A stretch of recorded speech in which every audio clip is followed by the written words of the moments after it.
Excuse me, if I could have the candidates participating in tonight's forum, please take your seat in the front of the room so we can begin. Thank you. Right next to me. Well, I'm just trying to figure out how to get in here.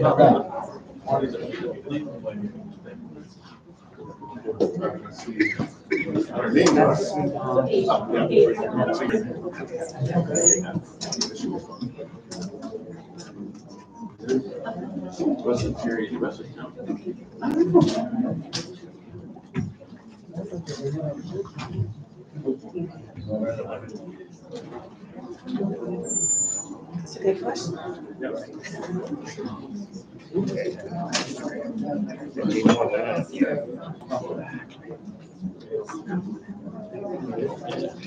All right, good evening, everyone. Thank you for joining us. To begin tonight's candidate forum, I would like to introduce Ms. Crystal Wheeler, President of the Loudoun County Alumni Chapter of Delta Sigma Theta.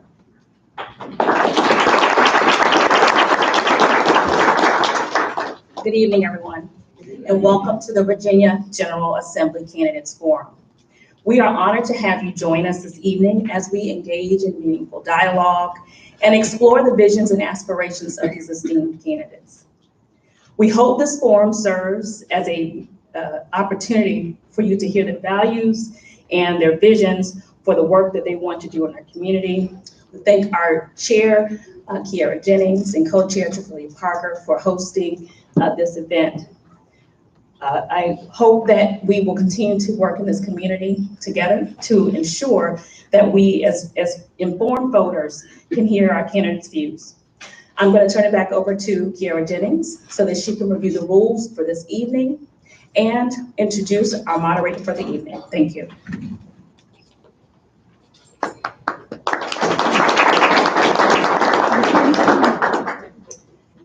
So hello again. As mentioned, my name is Kiara Jennings. I am the chair of the Social Action Committee of the Loudoun County Alumni Chapter of Delta Sigma Theta. I want to thank you all for coming out again tonight for joining the fourth and final Your Voice, Your Vote candidate series. Thank you to all the candidates for participating. The sponsoring organizations for tonight's event are again the Loudoun County Alumni Chapter of Delta Sigma Theta, the Loudoun County Chapter of the National Association for the Advancement of Colored People, also known as the NAACP, and also the Loudoun branch of the League of Women Voters. I want you to be aware of our guidelines for keeping the forum civil, informative, and safe. As you know, this is a nonpartisan public gathering for voters to learn about the candidates' platforms. Excuse me. We have asked attendees in advance to submit their questions when they registered for the event. And we invite all who are assembled in the audience, if you have a question, you can submit it on the 3x5 note cards. They're located outside of the room at the registration desk. The questions will be given to our moderator for the evening, and we will ask as many questions as possible. The candidates will have 1.5 minutes for their introduction and 1 minute to answer each question. I ask that you please silence your phones and any other device that you have for the evening. The forum will end promptly at 8:30 because the library closes at 9 o'clock and we have to be out of here. Again, the forum will end promptly at 8:30 because the library closes at 9 o'clock and we have to be out of here. I want to thank the gentlemen from Omega Psi Phi Fraternity Incorporated for coming out this evening to help us. We appreciate their muscle and their might. Now I would like to introduce our moderator for the evening. Let me just open up her bio. Our moderator for the evening is Ms. Kenya Savage from Delta Sigma Theta Sorority Incorporated, an experienced and trusted professional with over 25 years working on teams with clients to champion, lead, make risk-informed decisions, and drive transformational initiatives, allowing missions to continue and data to be discoverable, available, accessible, and usable while preserving the, integrity and sensitivity of national security imperatives. Ms. Savage is currently supporting an office responsible for shifting the culture and paradigm to move cybersecurity everywhere and promote the resilience of the organization from the start. A former Loudoun County School Board candidate, Ms. Savage is a trusted and solid community advocate and remains committed to seek ways to contribute and challenge the status quo, enabling every student to reach their fullest academic potential with equitable access and opportunities. Ms. Savage is a charter member of the Loudoun County chapter of Delta Sigma Theta Sorority Incorporated. Most importantly, Ms. Savage is married to her husband, Derek, and they have 3 sons. The Savage family are all members who get to serve at their church, Antioch Baptist Church in Fairfax Station, Virginia. Would you please give a warm welcome to our moderator for the evening, Mrs. Kenya Savage.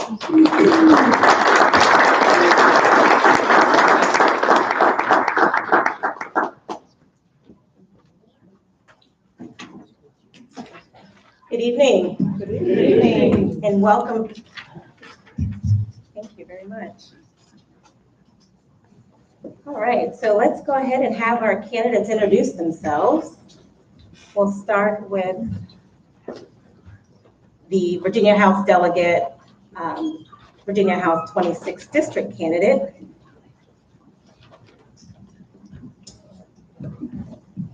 Kanan Srinivasan. Srinivasan. Can you hear me? Yes. Perfect. Good evening, everyone. My name is Kanan Srinivasan. I'm running for Virginia House of Delegates. I want to thank the organizers for putting together this wonderful event. I've been to earlier events in the past, very useful. So I'm running for Virginia House of Delegates in District 26. It runs from Brambleton, where I live, down to South Riding, with Aldi and Arcola on both sides. Includes all of Loudoun Valley Estates, most of South Riding, and all of Arcola and most of Aldi. I'm a finance professional. I've lived in Loudoun. My wife and I have lived in Loudoun since '99. As many of us, we moved from Fairfax for work. I joined as the first finance person to a small company then, right off of 606 and 28, then called NEW, now called Ashurian. I was very fortunate to play 8 different roles, helped take the company go from 300 to 26,000 employees. We created thousands of jobs in Sterling. We still have close to 3,000 employees in Sterling. After that, I was very fortunate to work for Chef Jose Andres, the humanitarian chef in DC. In finance, learned a lot from him. He's one of my inspiration for me to run for office. I'm running because of my life experiences. I'm running on my platform of good governance. I want to bring my long private sector financial experience. I'm a CPA to Richmond to help improve all of Virginians' life and to diversify Loudoun's economy. I'm very humbled to be the chair of Virginia Medicaid Board, appointed by 2 governors, and I became chairman a few months ago. We covered 2.2 million Virginians with a $23 billion budget. Thanks to the Democratic leadership. Thanks for the Democratic leadership. Thanks to the Democratic leadership, I want to do more in Richmond, and I hope to answer your questions. Thank you.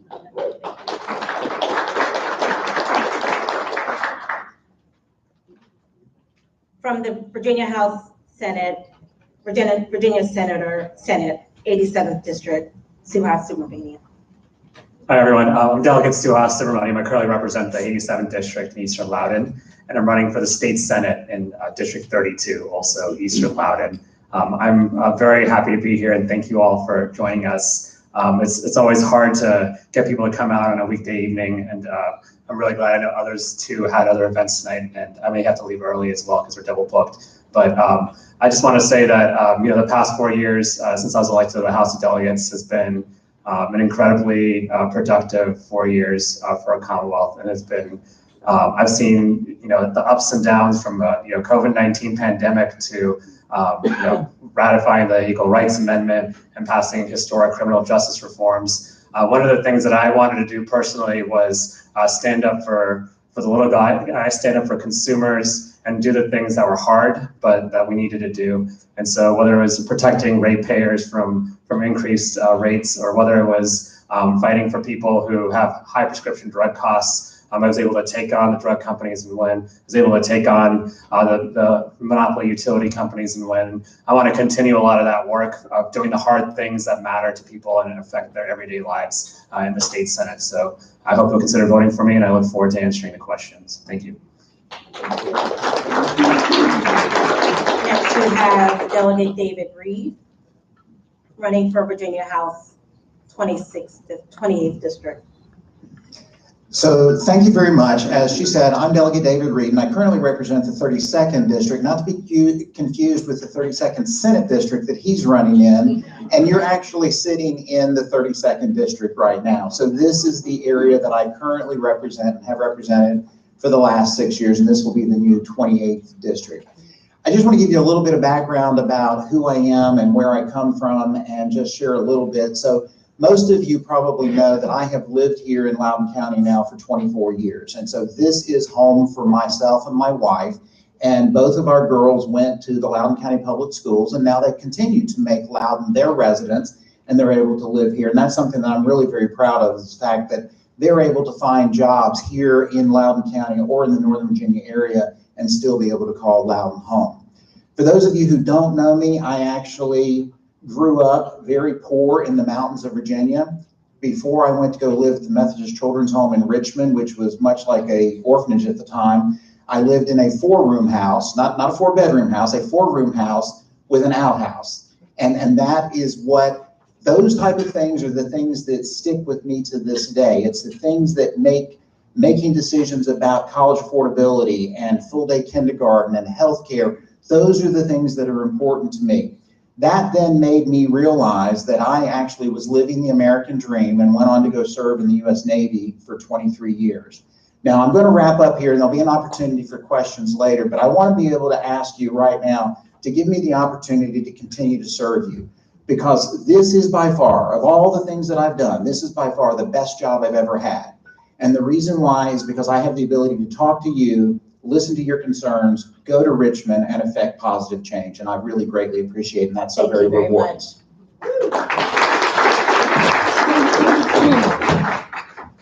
Next, we have Paul Lott, who is running for the Virginia House 28th District. I thought the new guy in the house. My name is Paul Lott. I first came to Northern Virginia back in the late 80s at the end of the Cold War in the military. I came here out of Fort Bragg. I was injured, came here for physical therapy. I ended up being a professor at the Defense Systems Management College, and I've consulted to the Pentagon for a number of years. I'm a 13-year Army veteran.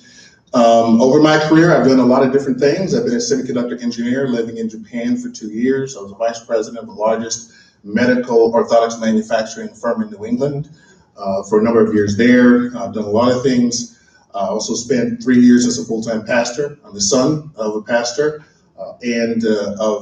my mother was a domestic worker. She was actually born on the same plantation that my family were enslaved on, and left there when she was 17 years old and went north. So with 8 children, we had a very adventurous life, experienced a lot, times of homelessness that the kids were separated, times when we came back together again.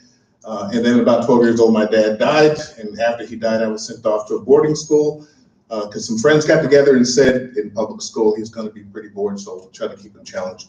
The reason why I'm running is that I really believe that the potential of people is underrated. I think that what we've demonstrated, that giving the right opportunities, giving the right tools, each of us can, for our own agency, take control of our life, and that we don't need to be told what we can and cannot do.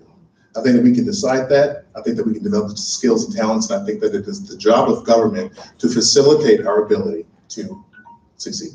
Thank you very much. Next, we have Russell Perry, who is running for the Virginia Senate 31st District. Welcome. Good evening to you all tonight. My name is Russet Perry. I just want to say thank you first and foremost to everyone who worked so hard to put this event together tonight. This is my second time coming out here with y'all, and it's a pleasure to be here. My background is as a former CIA officer and a former prosecutor. I've spent my career in public service to this community. I've done that for in excess of a decade, and I've been part of this community for almost 20 years now. My husband and I live here. We've chosen to raise our 2 children here. My kids are 12 and 14. They've been members of Loudoun County Public Schools their entire lives. I grew up the daughter of 2 public school teachers, but my mother, after suffering her second bout with breast cancer, went back to school. And so I was the daughter of a single income earning dad who had 3 small children to take care of. My parents weren't around much. They weren't home much, but there were 2 rules in my household. They were work hard, and they meant that in the real way. Have you done your very, very best? And the second one was you better have your butt in church on Sunday morning. And that's how we were raised. And, but what my parents did was made sure that we had access to one of the best public schools where I lived. And that what made all the difference for me. That let me go on to go to college, to go to law school, and to dedicate my career fighting for victims of domestic violence, child sex crimes, and other violent crime here in the community, as well as help establish a drug court docket and a mental health docket. My race is the most competitive race in the entire state this year. And I stepped up to run not because politics is my background, not because it's what I've been doing, but because I have the opportunity and the privilege to make a real difference. Thank you. Thank you. Next, we have Jonathan Marcarantes. Thank you.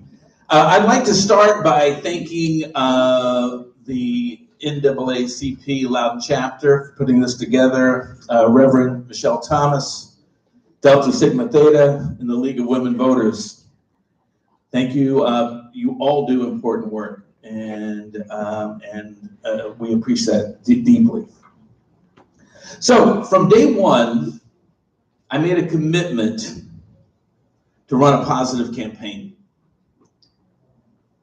I have not, and I will not, attack another candidate because I know the blood, sweat, and tears that all of these people on this dais put in and day out.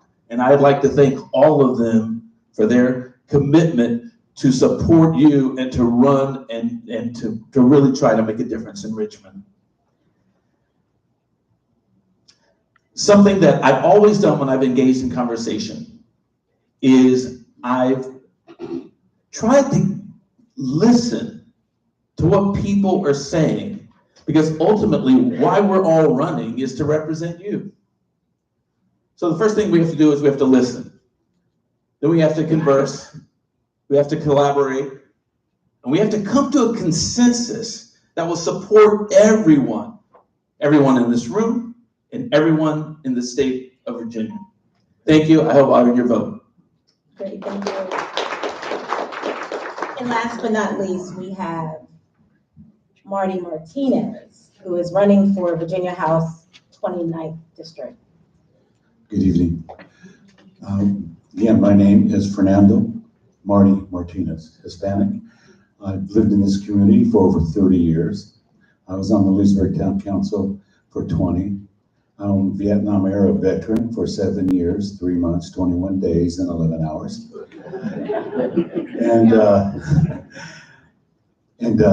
I have been very involved with the community. I've coached all my kids, plus others in all kinds of sports: baseball, basketball, football, volleyball, soccer, anything with the ball. I pretty much coached it and played. I played baseball till I was 55, but I got involved in the community. I love this community. I'm invested in it. I'm the older son of 5 brothers and 5 sisters. And as David had mentioned earlier, I grew up in a family pretty much with a single mom, alcoholic father, and my mother is the one who instilled values in me that said, you never complain unless you're going to do something about it. And you always leave things better than you got it. And that includes moving out of a house and coming back to the house and cleaning it, because she wasn't gonna let nobody think that dirty family is in this house. So, I mean, we're talking 3 in the morning cleaning a house. So those are the kind of values that I grew up with. I'm 70. I have. Thank you. I'll tell you later. Thank you. Let's give our candidates. Before that, are there any other candidate representatives that would like to be acknowledged or to say anything? Derek Chase, running for Loudoun Soil and Water. Derek Clark, I'm sorry. Yes, I am running for Soil and Water. I'm one of 6 candidates. I've been in Loudoun since '95. Learned a lot about this county. Like you all, there's so much to do in the county, and it's really good activities together. Thank you. Now let's give all of our candidates a round of applause. We appreciate you running. So we'll start this on this side with Khan. This is just a general question. We'll play softball before hardball. We stay with the baseball analogy as Mr. Martinez. Can you share a personal anecdote that significantly shaped your political ideology? Sure. My political ideology is getting things done, period. I'm a very proud Democrat. I have very strong convictions. At the end of the day, it's about getting things done. And that comes from my experiences going back several decades. As a student, as an immigrant coming here, when I was hit by a truck in Norfolk, I had student health insurance, which covered 80%. For 20%, I went from pillar to post. I couldn't get on Medicaid. I have to pinch myself that today I'm the chair of Virginia Medicaid. It's about getting things done. It's about working with people. It's not about tearing people down. And that's my experience. Thank you. And that's my political ideology, honestly. Let's get things done for Virginians. Thank you. Delegate Loudoun. In law school, I joined a clinic, and it was the equivalent of an Innocence Project, but I got a stack of letters from prisoners saying I was wrongfully convicted. So I had to choose which ones we should take, which cases we should take, and which ones we shouldn't.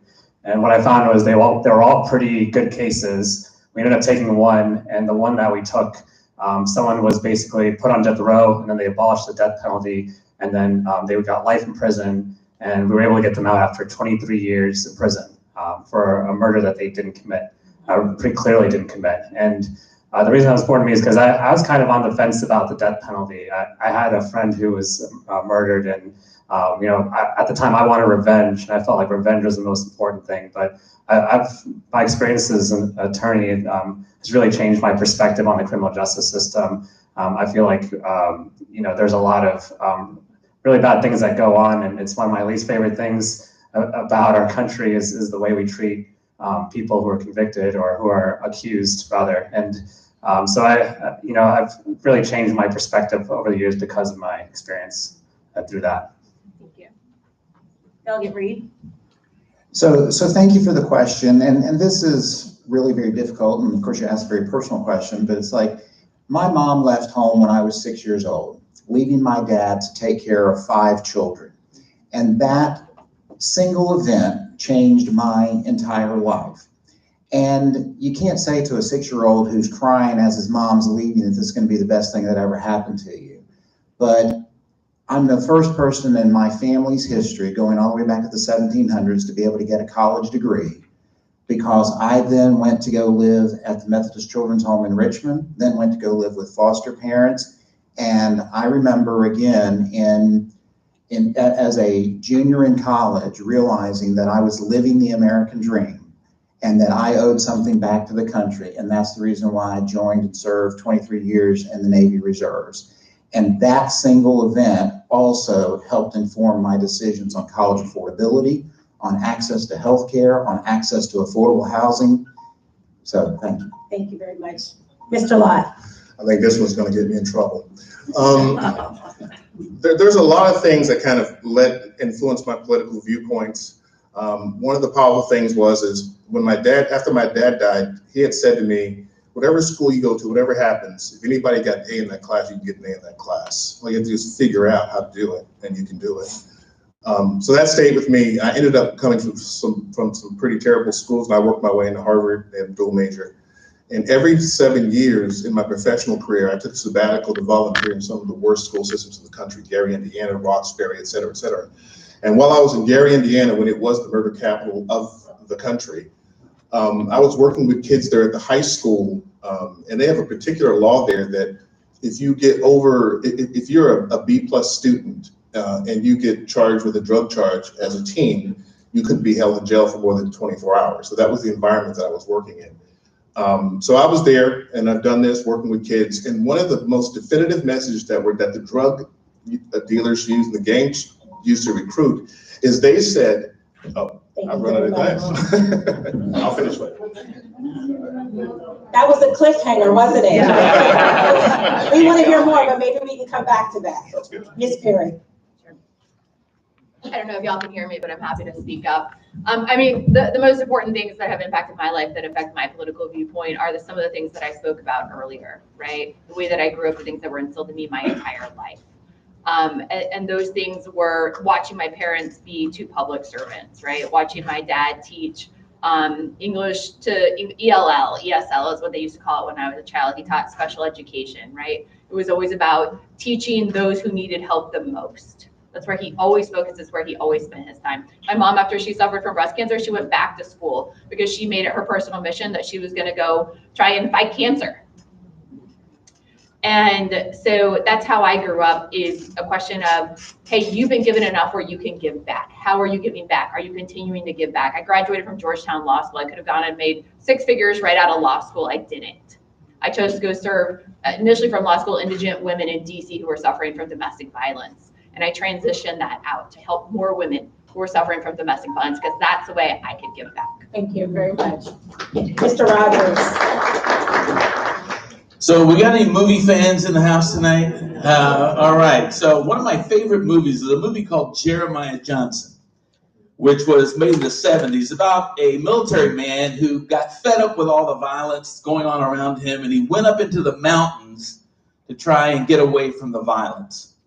While he's there, he works with the American Indians that are living, the Crow Nation, and become friends with them. And late in the movie, there's a military group that's coming up to look for pilgrims that have got trapped in the mountains. And Jeremiah agrees to take them through the mountains to save these group of settlers. And they get to this Crow burial ground. And he goes, we can't go through here. And they go, why not? There are people starving down there. And he goes, well, this is big medicine to the Crow. And they go, you don't believe that, do you? And he goes, it doesn't matter what I believe. It matters what they believe. And therein lies what politics is all about, figuring out what you believe and incorporating that in what we're going to try and do in Richmond. Thank you very much. Mr. Martinez. My personal beliefs, ideology, I got from my mother as she struggled to survive and raise 10 children. My work was when, my work ideology was when I would go with my sisters to Central California to pick grapes, and Cesar Chavez was there. And his fight for the people who were being treated terribly. My political ideology came from one man, Martin Luther King, especially as I have a dream speech.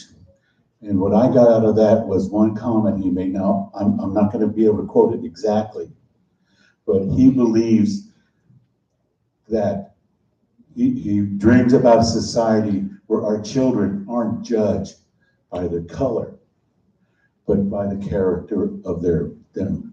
So I think most of you understand what I'm trying to get at, but that's who shaped my political ideology and why I'm willing to go out there and do what I can to help our communities. Thank you very much. So the next set of questions the questions are bin in topics. So there are questions on governing day one. There are questions on education. There's questions on local Loudoun. So I know Delegate Subramanian, you have to leave shortly. So I'm going to start with local Loudoun first, because we had a few questions that came in with that. So I want to make sure that that we give you time to answer those as well. Specifically, Lansdowne residents are very concerned about Dominion Energy. Lansdowne residents, probably the whole Commonwealth area of Loudoun County, are very concerned about Dominion's energy proposal plan to install massive 135-foot electrical transition poles and wiring along a 10-mile stretch on Lansdowne section of Route 7. Purportedly, this wiring is for residents' future needs, but in reality, it's really for our data centers that serve over 70% of the world's internet that are demanding more and more electricity. Can you help us with state and federal infrastructure funds to pay for burying these wires, which are just the start of an ever-increasing data center need all over Loudoun County and our neighboring counties? So I'll start with you, Delegate Subramanian, and then we'll work to your left. Yeah, absolutely. I think certainly we can try to find funding. I think we need to find funding as needed, but I also really think we need to take a step back before we continue this data center bonanza and think about exactly what the long-term plan is and how that's going to affect our environment, how that's going to affect our power needs, our water needs, and affect our community generally. And I don't want us to continue the rush until we've figured out everything. One of the proposals I support is at least studying before we build all those impacts and really taking a step back, because I do not want to see us in a position where we're building in a way that's unsustainable and that's going to affect the health of our community as well as the needs of our community long term. So thank you for the question. Thank you. Delegate Reed. So one of the things that you'll find out about me is that both me serving on the Appropriations Committee as well as being a Navy intel officer, I'm really very data driven by a lot of the things that we talk about. So a couple of things that Delegate Subramanian mentioned is like we have to recognize that we need to respect the lanes in the road. Part of what we're talking about here are things that are Board of Supervisors zoning issues that are 8 to 10 years old, and they're now grappling with those decisions that were made in the past and now what to do with them. I have actually talked with both the residents there as well as with Dominion, and the cost to bury those lines is $100 million per mile. That's $700 to $1 billion to bury those things. And right now, the way the code is written would require that that be spread across all of the ratepayers in the entire Commonwealth. So now there's been some other proposals about being able to do something different about that. But again, we would have to get that through the legislative process to make a difference. And one of the things that I like to point out is while everyone up here might agree that we need to do something, there's 139 other people down in the General Assembly who might have a different opinion. And so those are the things that we have to be able to take into consideration. Thank you. Mr. Lott? When it comes to data centers, there's a technical constraint that we face in Northern Virginia. Because we have the Pentagon here, kind of the superhighway onto the communications network sits in Northern Virginia, and that's why so many data centers are being built here. So the way it works is that unless they're being built here, then their capabilities will not be able to run at full speed. So they're a necessity. So what do? I think that we're going to have to work with our congressional delegation to come up with infrastructure money to bury these lines.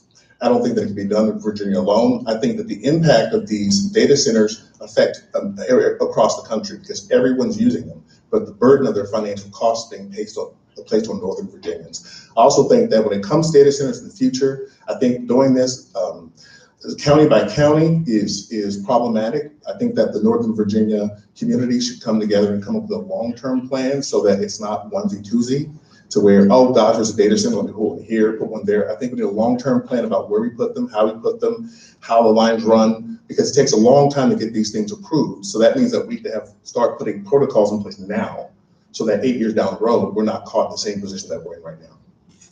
Ms. Perry?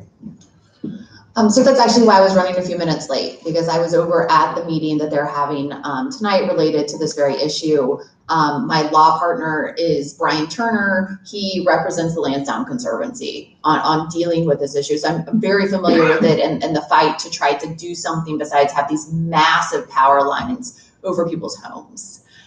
It's a complicated issue. We have a ton of data centers here. I echo Suhas on the data center bonanza and just having them everywhere. I'm deeply concerned about the environmental impacts of them and the fact that these power lines are being paid for in the added infrastructure by ratepayers. That means it gets passed to each and every one of you. It's not saddled onto the data centers themselves, who are the primary users of that energy. So I'll tell you, my law partner tells me there's still a plan to try to get it out of Lansdowne, and I'm not gonna give up on that until he tells me that's not a possibility. And I think that's probably his best hope is to do that before we have to worry about burying the lines. Can we just move them somewhere else?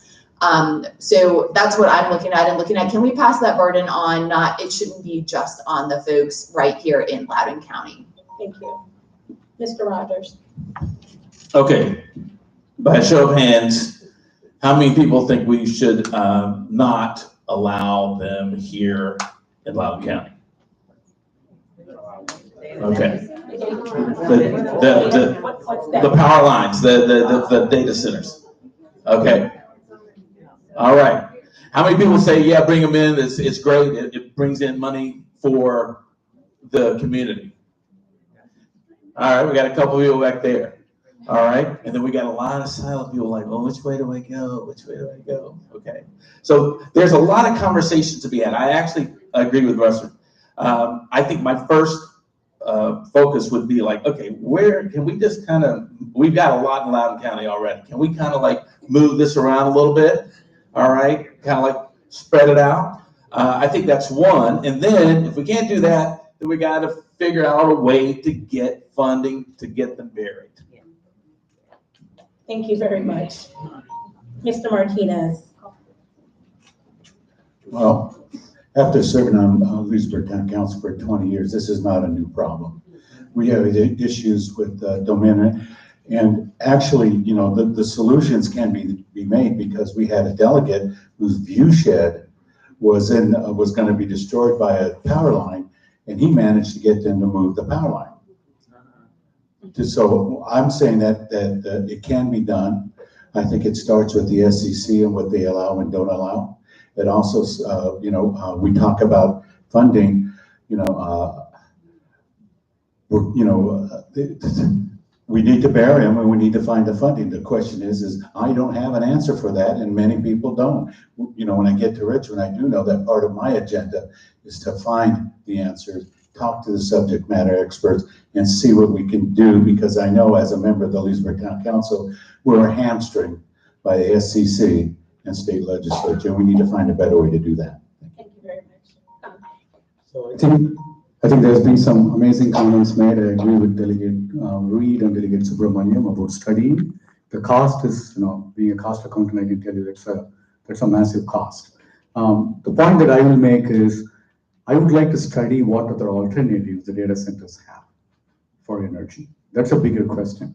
This is one of the pieces of this particular line, but we also need to understand in Loudoun and in Virginia, what are the projections of the data center? Because we know we missed it recently. There was not a right projection of the need of the data centers on energy. We cannot afford to make those mistakes. Let's understand what is the real demand out there. What is the industry's answer and Dominion's answer on how are we going to fill the need? What type of energy are we going to promote and use? That would be my position. Thank you very much. So Delegate Reed, you started on talking about the coordination between state government and county government. And so I have a very long-winded question, but to get to the point, do you believe it is time to reconsider the Dillon Rule in Virginia? And the reason being is because local government, the Board of Supervisors or school board, they're closer to somewhat of the needs. And as once you get to Richmond, do you believe, or would you advocate for the Dillon Rule to be reconsidered here in the Commonwealth? So I don't mean to insult anyone's intelligence, but let me just begin by explaining the difference between the Dillon Rule versus a home rule state. Virginia is a Dillon Rule state, which means that the localities only have the power that are granted to them by the General Assembly.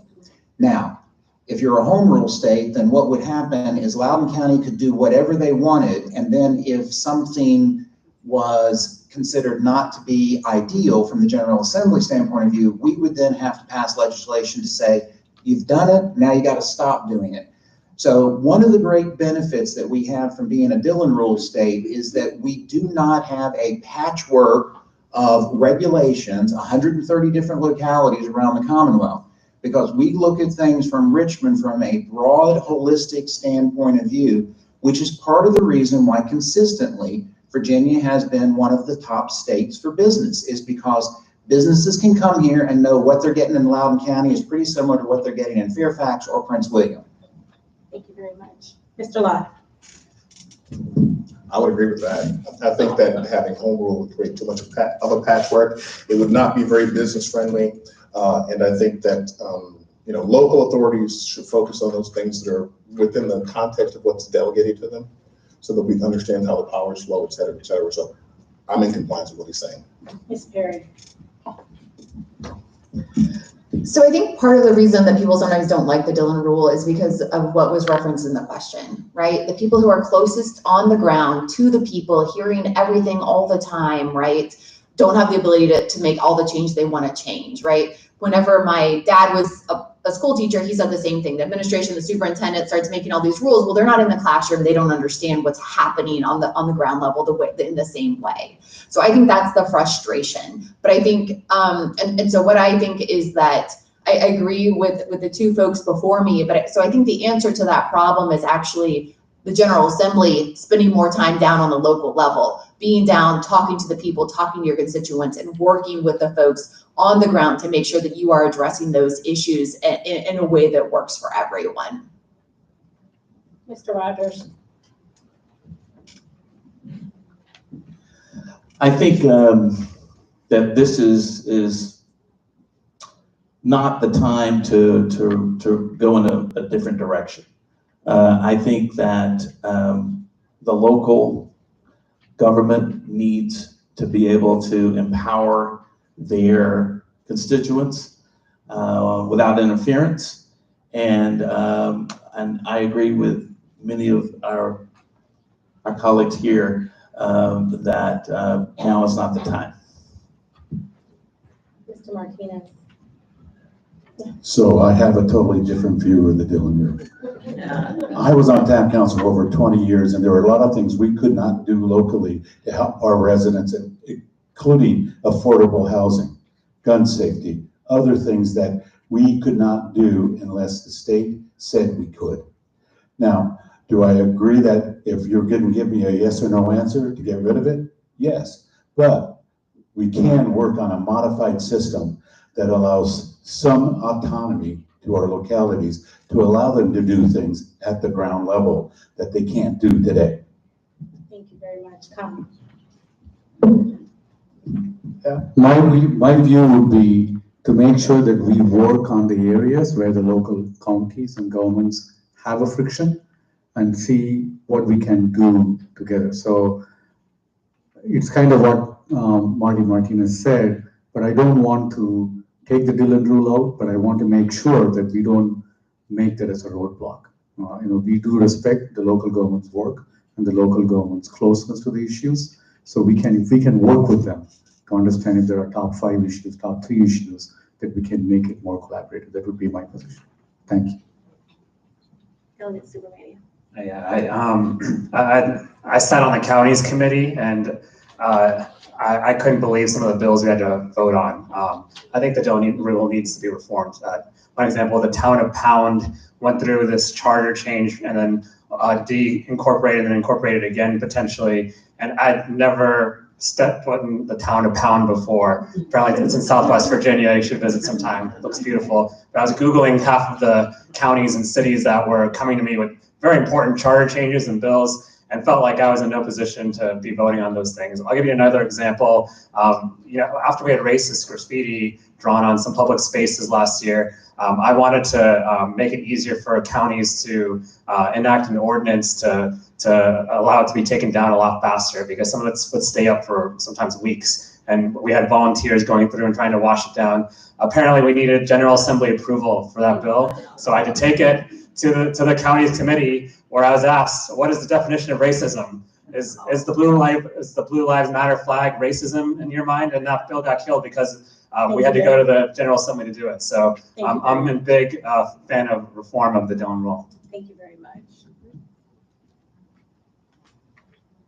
In one word, and we'll start with Mr. Lott, in one word, one word. Yes, this will be quick. In one word, describe your current and intended relationship, and we kind of talked about this a little bit. In one word, describe your current and intended relationship with local Loudoun leaders if elected, or when elected. Invested. Okay. Ms. Perry, Close. Mr. Rogers, Collaborative. Mr. Martinez, Close. Mr. Khan. Collaborative. Delegate Sumedian. I feel like I have to say a different word besides collaborative now. Yes, yes. Can't say close, can't say collaborative. Responsive. I get tasked a lot by them. All right. Accessible. Oh, sorry, Delegate Reed, thank you. A couple questions now on education. On education, do you think the additional $428 million in funding for public K-12 education to close learning gaps as a result of COVID pandemic is enough or too much? And explain your answer. How would you champion for more or less funds, or do you prefer charter or private schools over public schools? How would you advocate and govern when you're in Richmond? We can start with, I think, Mr. Lott, you had the last one? We'll start with Ms. Perry. So I think with my previous answers, you guys know how I feel about public education.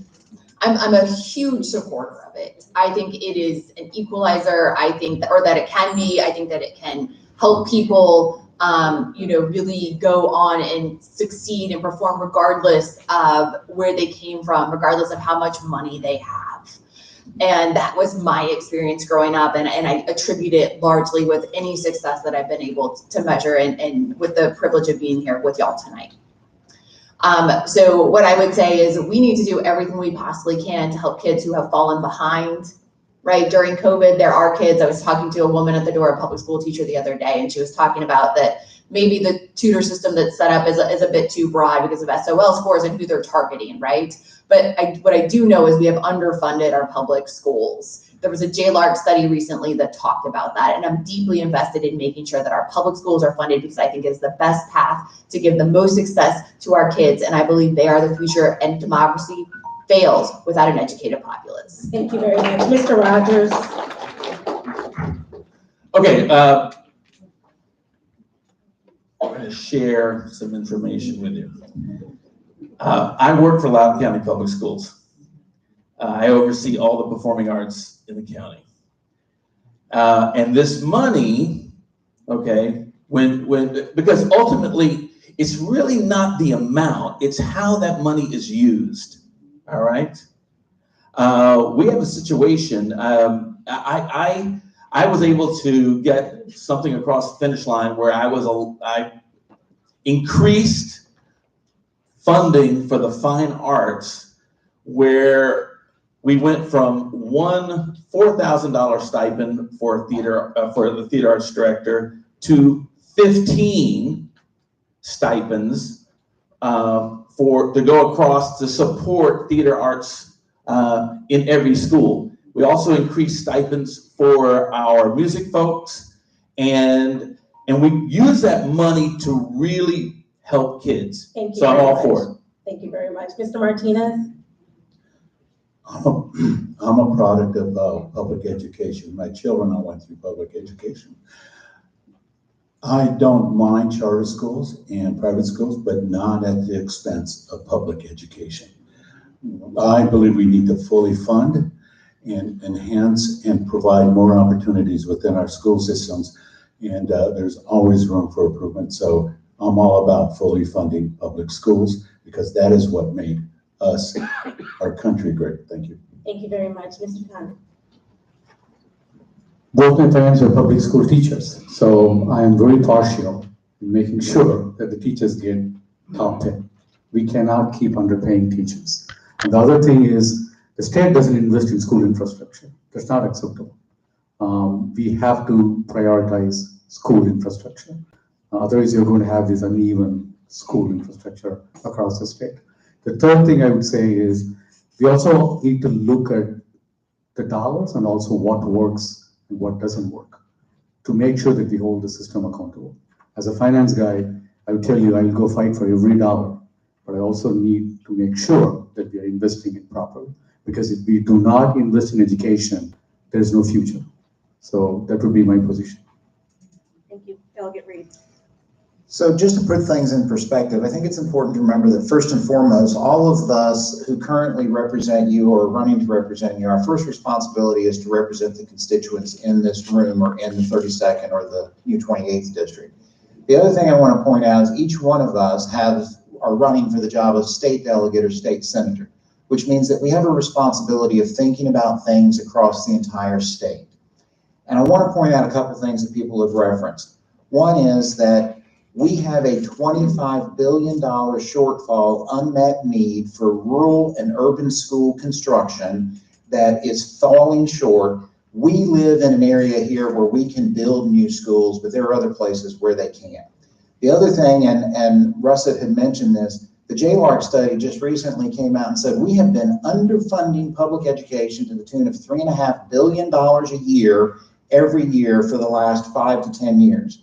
Those things have to be addressed first before we start looking at putting any funding to anything other than public schools. Thank you very much. In a short answer, no, I don't believe it's enough. I think that the way we're approaching funding is wrong.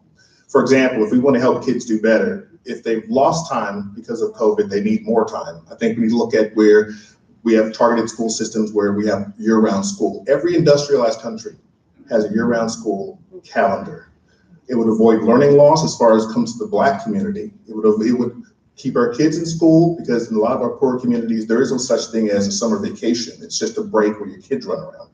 I think that we have to look at it realistically. I can't take a 9th grader with a 4th grade reading level and get them to a 12th grade reading level in 4 years. So I think that we need to take a step back. I need to look at what we're doing with that money. And what needs to be important. If we simply fund more of what we're already funding, we already know that there's failures in that system, right? I think we need to step back and say, what can work? Let's have some common sense things. Let's look at those who are in most need, underperformed, model it there, and then when we have results, expand that to everyone else.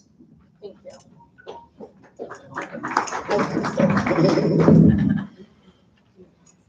All right, Mr. Rogers, we'll start with you. Can you share a time when you worked with a colleague with a different background, culture than yours, and how you made sure to be inclusive of their identity? How did you see them in your engagement?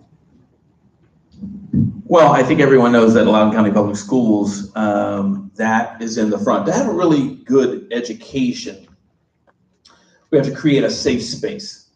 And the way you create a safe space is to make sure that when anyone walks into a room, that you really see them and you first try to get their perspective rather than sharing your perspective.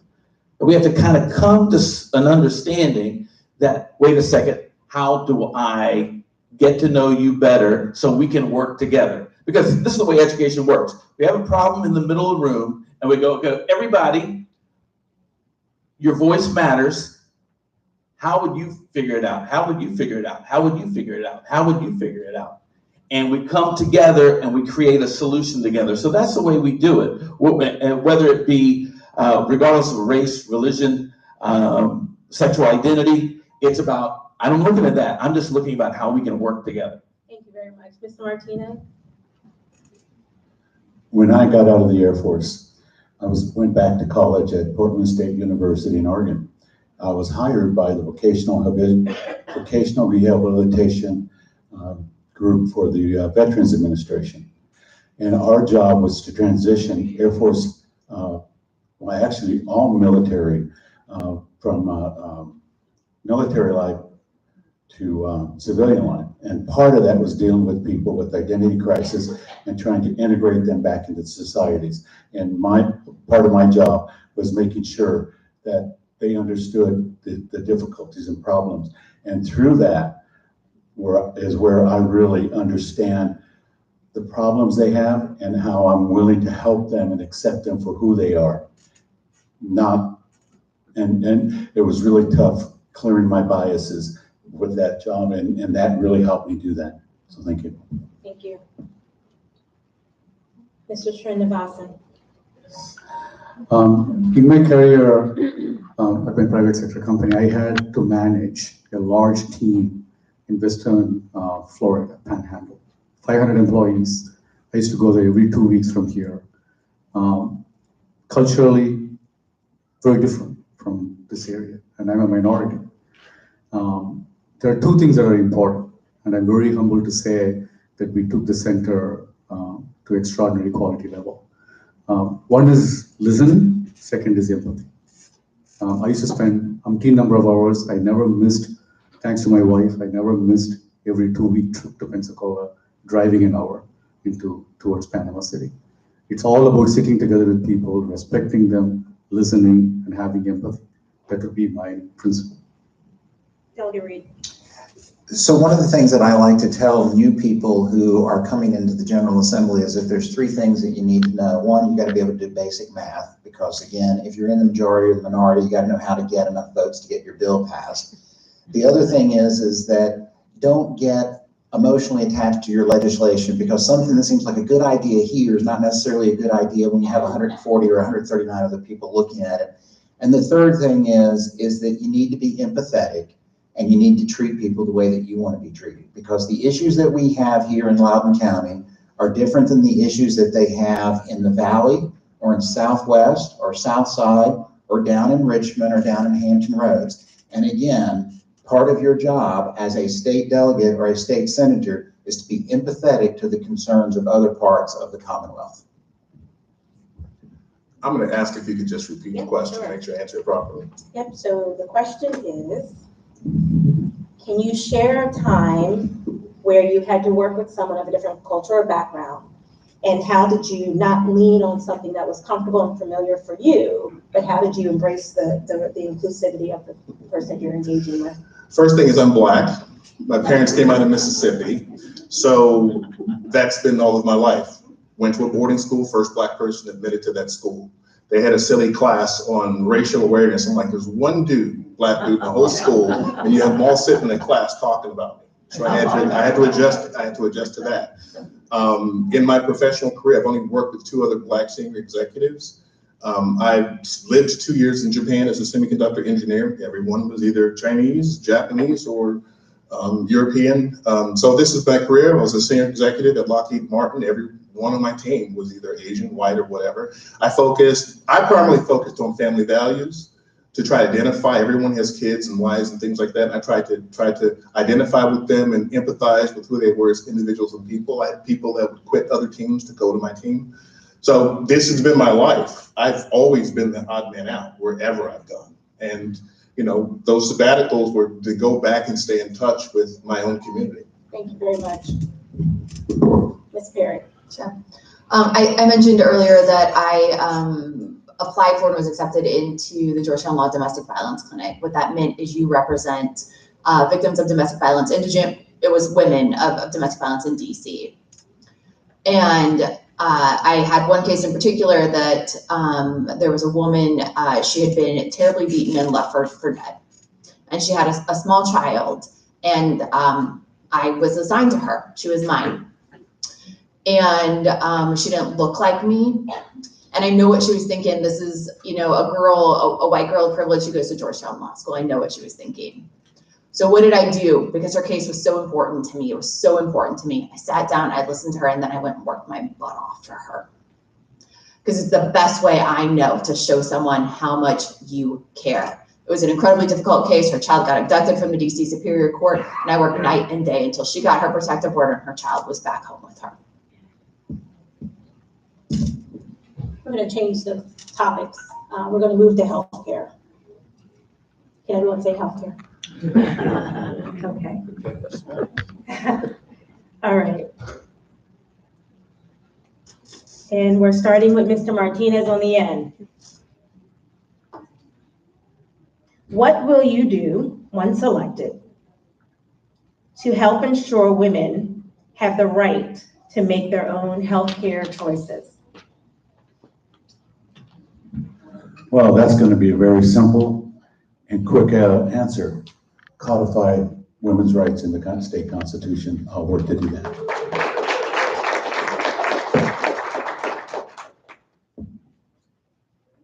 Thank you. Mr. Srinivasan. I agree with Marty Martinez. I would do the same thing. We cannot let politicians getting involved in people's personal decisions. It's very personal to us, and I'm very determined to be a brick wall in Richmond. Delegate Reed. I would agree with Marty. I mean, and again, I think it's one of those things where it's like, I am the father of 2 adult young women now, and it's really very disconcerting when they come home and say, after Roe versus Wade was repealed by the Dobbs decision, that, Daddy, I'm scared. What's going on? What are you going to be able to do to help? And those are the type of things that keep me motivated to do this, because it's not just protecting my daughters, it's protecting every other person's daughters here in the 32nd District as well as around the Commonwealth, to be able to have the right to make their own decisions with their doctor and their faith leader without having politicians being involved. Mr. Locke. Okay, this is a pretty passionate subject for me, and I'll just put it out there. In New York State, over several years, more Blacks were aborted than born alive. In Virginia, 46.7% of all abortions are for Black people. It seems across the country that abortion is being used to control poverty, and it's concentrated primarily in the Black community. When I was in high school, I was told that Blacks would be a majority by now, but because of the deaths in our community, we're not that. It has been used in our community, the Black community, as a way of controlling poverty and directing funds away from those poverty programs. I think that if we looked at the problem and we start to try to get people out of poverty and we look at our underperforming communities, that abortion rates will become unnecessary. And that's where I think we should go. I think there should be reasonable limitations until we get to the point to where our most disadvantaged are not using it as a solution of poverty control. Ms. Perry. I'm glad that the question was phrased as healthcare, because what we know is that pregnancy, we see, especially in the Black and Brown community, right? Women are 6 times more likely to die than I am during pregnancy. And I said earlier, my race is the most competitive race in the entire state, maybe even the country. That's because there's an attempt this year by my opponent, by Republicans, to roll back the Roe v. Wade abortion protections that have remained here in our Commonwealth for more than 50 years. So it is the reason that got me up into running in this race, is to protect those rights, to protect women, to protect them, protect their health care. I'm not making the decision for you, but I want you to be able to make the decision for you. And I don't want my daughter to have fewer rights than I have had my entire life. I'm not prepared to go back. My seat will be the seat that makes the vote. And I vote that you get to choose.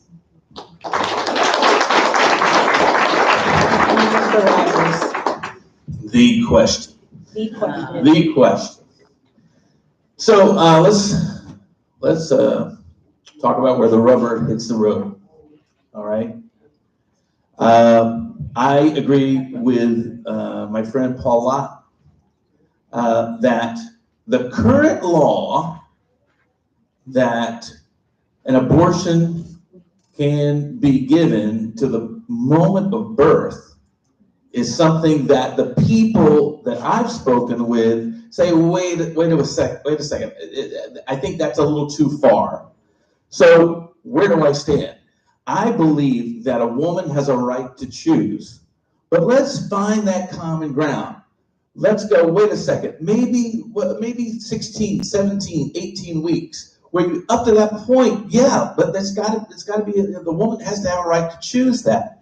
But if the heart is beating, and I have a child with Down syndrome, and I saw him jumping around and having fun, and I was asking, do you want to terminate him? And I said no.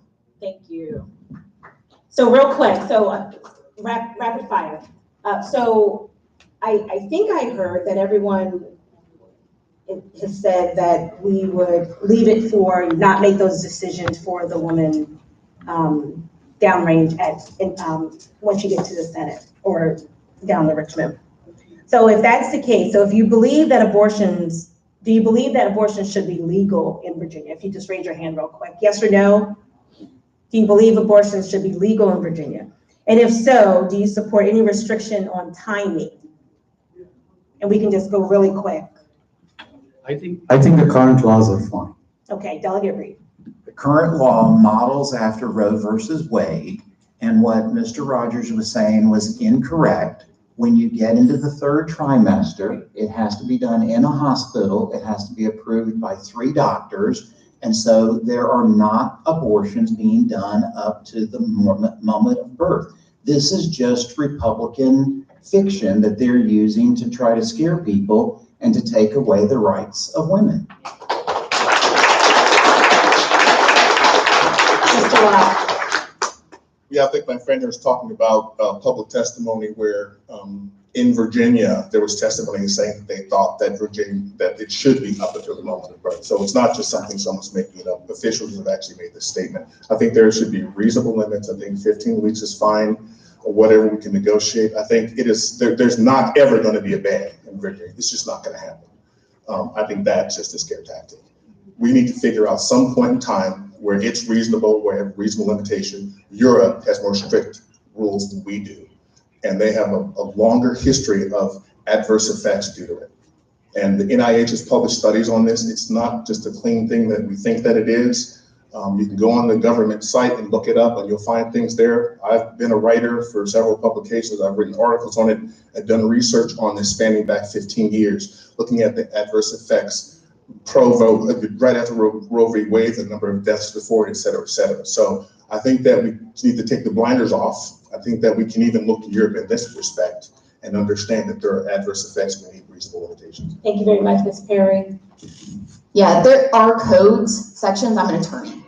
18271 through 75 cover the law in Virginia on abortion. So what the fellow to my left said is absolutely not true. What Ms. Delia Reed said is true, but it's not just three doctors have to agree the woman is going to die before they do anything about it. Three. She's gonna lose her life. And even then, the woman has the choice. There is a law. It's what I'm fighting to protect. The law that has been the law. Do not roll back my rights. Do not roll back women's rights. And I will say something else. Right now, what Republicans are trying to do is take something that is lawful and make it unlawful. That's why it's called a ban. They want to take rights that you have had, and they want to make doctors who would do something today that's lawful, on January 7th, they may not be able to do it. They are sending them to prison for up to 10 years, class 4 felony, okay? And what we have seen across the South is doctors flee those states. That's how women end up in healthcare problems. There's no one there to treat them. Thank you very much. Mr. Rogers. Thank you. So obviously there's a lot of passion on this topic, and I've talked to a lot of constituents that have shared their opinions. And once again, I'm someone that wants to find common ground, okay? So we're not gonna, I'm not for removing that option. I mean, obviously there are a lot of circumstances where that has to be a woman's right. I agree that there is a woman's right to choose, but I would like to keep it at a second trimester, all right? Keep it right around there. I'm sorry, I think I started with you, right?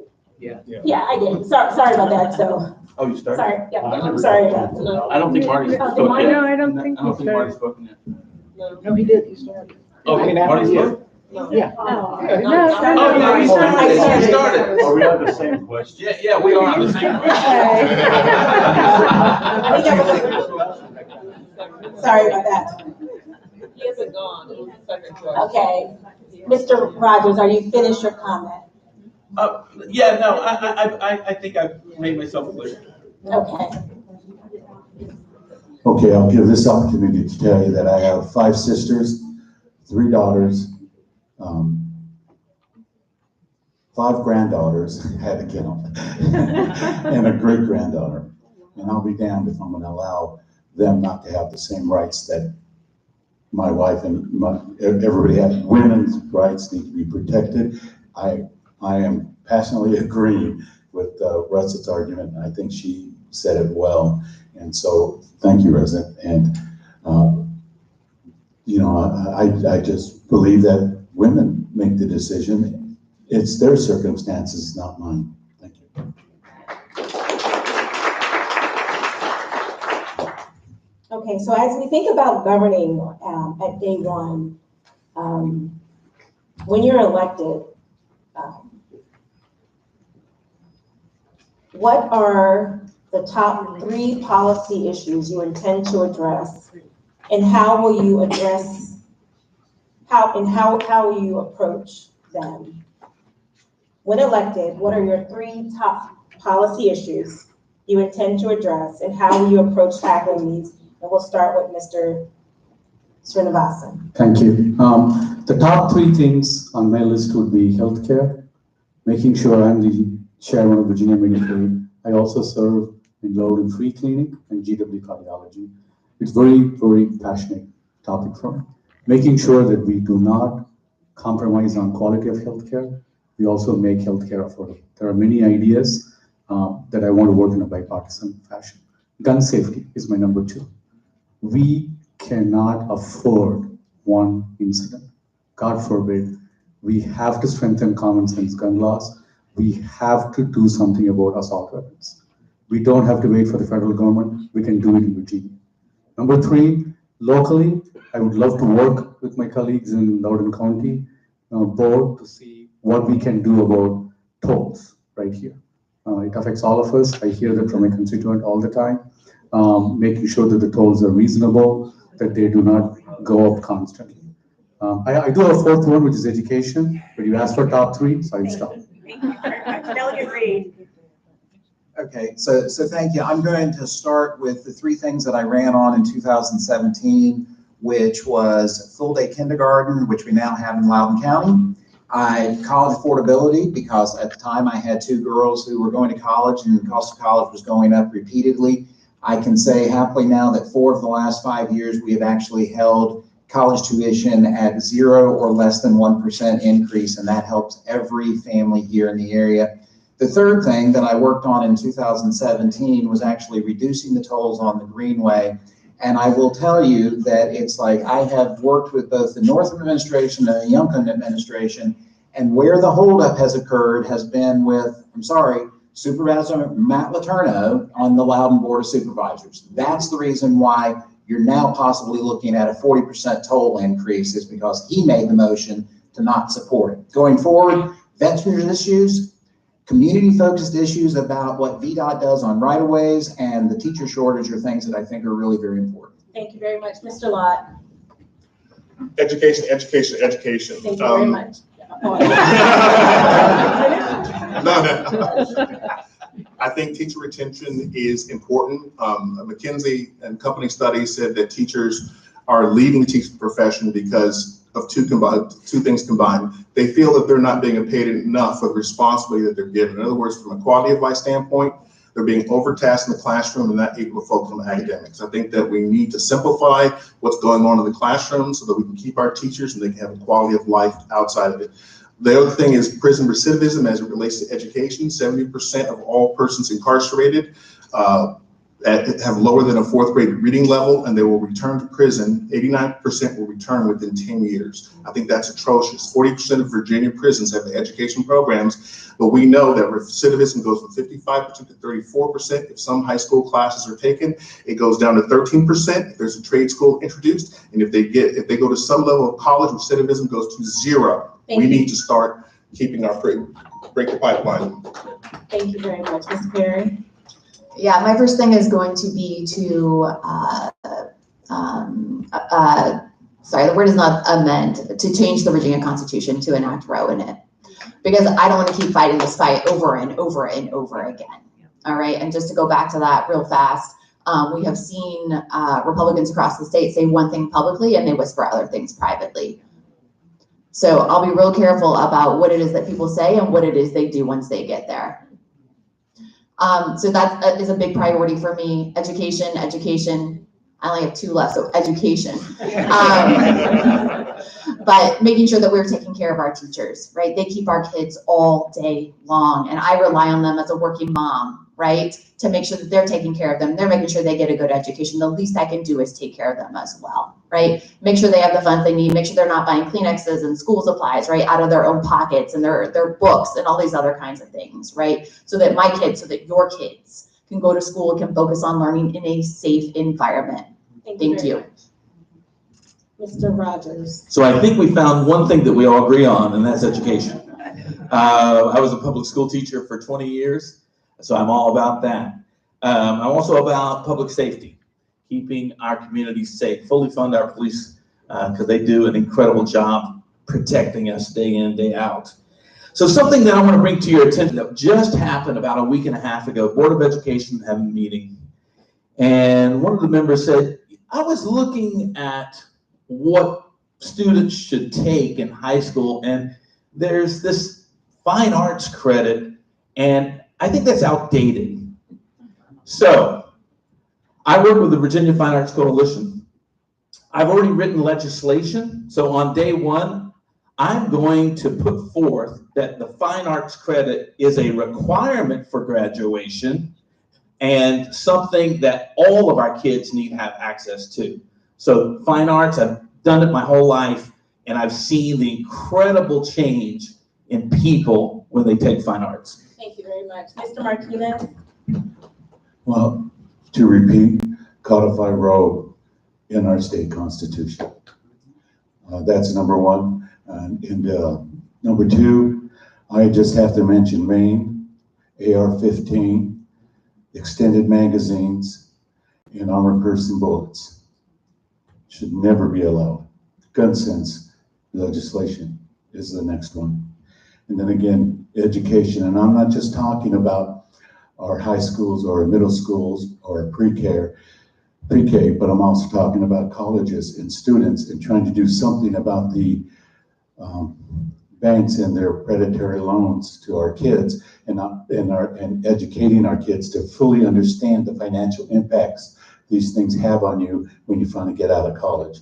So education, and part of the education is being able to provide childcare for those single moms or young couples who have trouble trying to have 2 jobs and provide for the kids. Thank you. Thank you very much. So we're going to end right about the next 5 minutes. So I just have a couple questions. If we can, if you want to pass, say pass. But majority of everyone on the day is backed by a political party, right?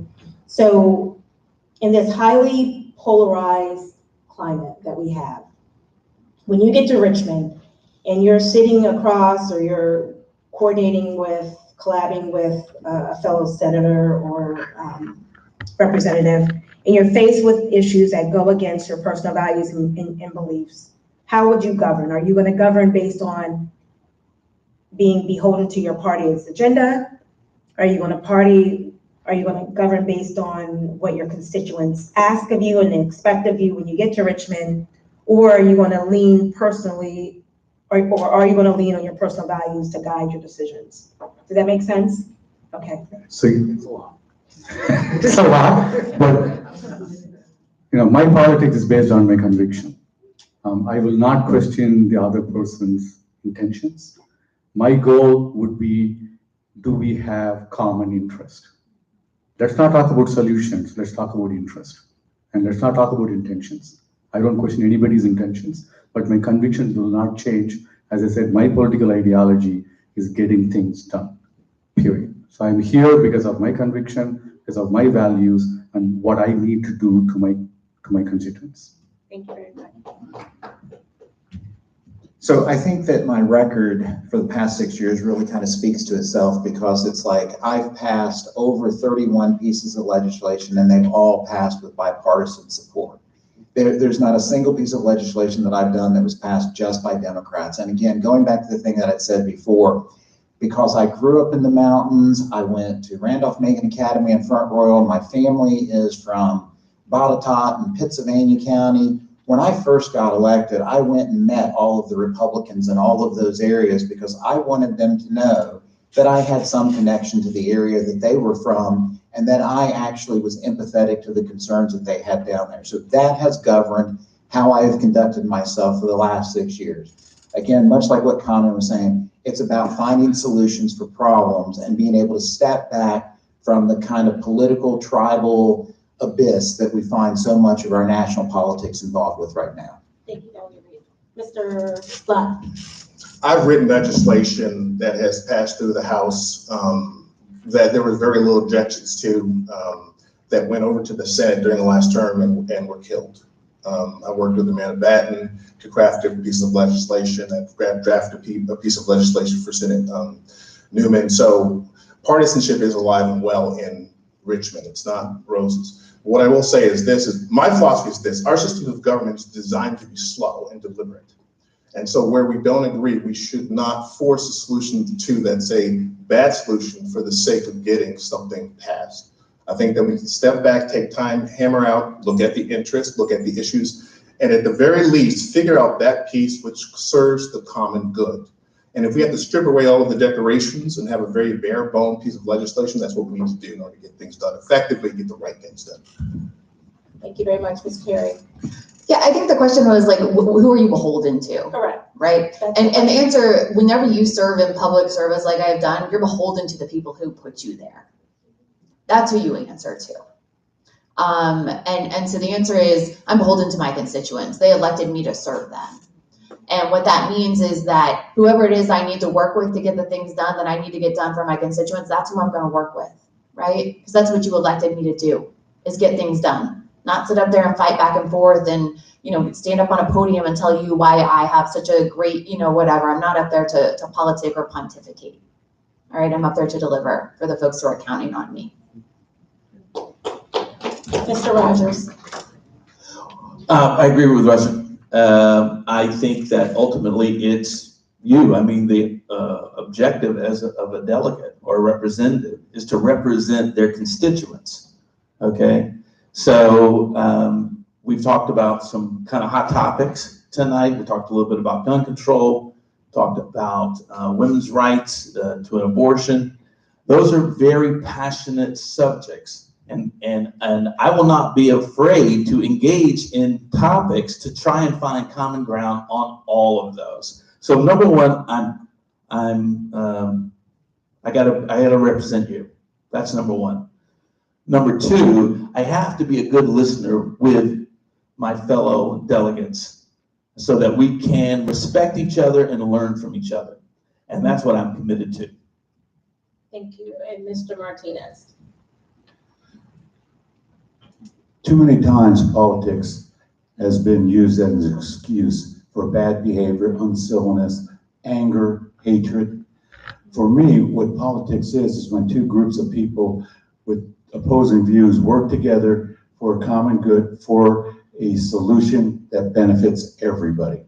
And that is what I'm going to do when I go down as a politician, is to politic for you, to make sure that we work together to find solutions that benefit our constituents. Thank you very much. Give our candidates a round of applause. Real quick. It's the last minute break. Any final, we'll do 30 seconds on the clock. Any final comments before we turn it back over to our. Thank you. My commitment is to listen, learn, and legislate. My platform is good governance. Please vote. Please tell your friends to vote. Early voting is through Saturday at many different locations. Please tell your friends to vote and family to vote. There is a lot at stake. Thank you. Thank you, Delegate Reed. So likewise, again, thank you all very much for everyone coming out. Again, this has been one of the greatest honors of my life to be able to serve in this role. And I too want to encourage you, please encourage people to go vote.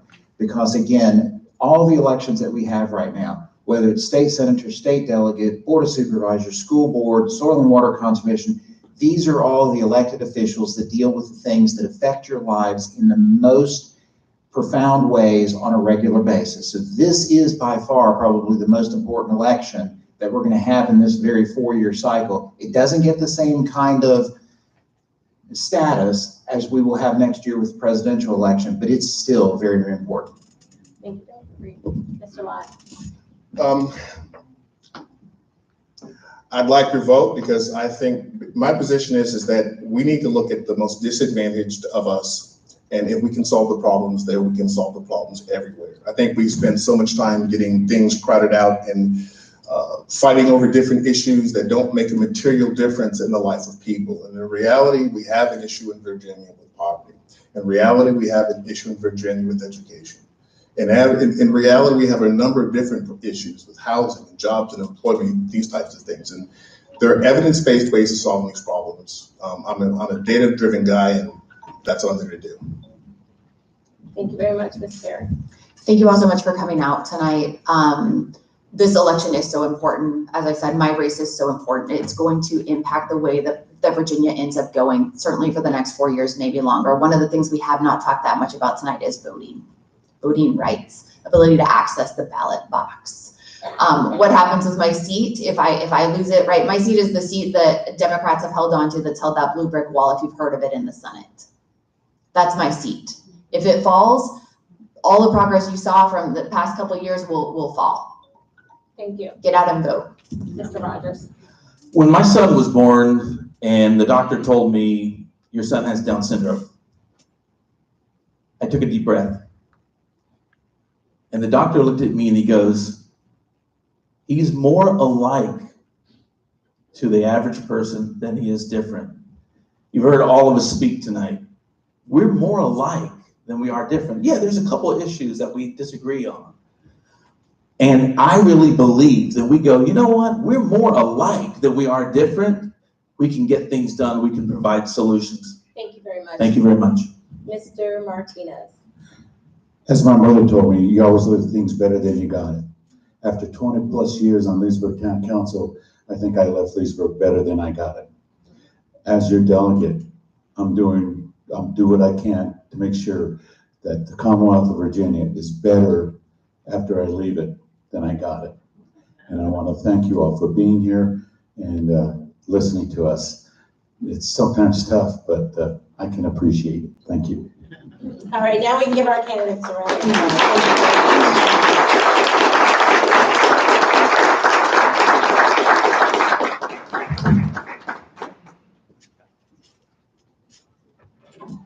I would like to thank you all for coming out tonight, and to give the closing remarks, I want to introduce Ms. Trefelia Parker, the co-chair of the Social Action Committee of Delta Sigma Theta Sorority Incorporated.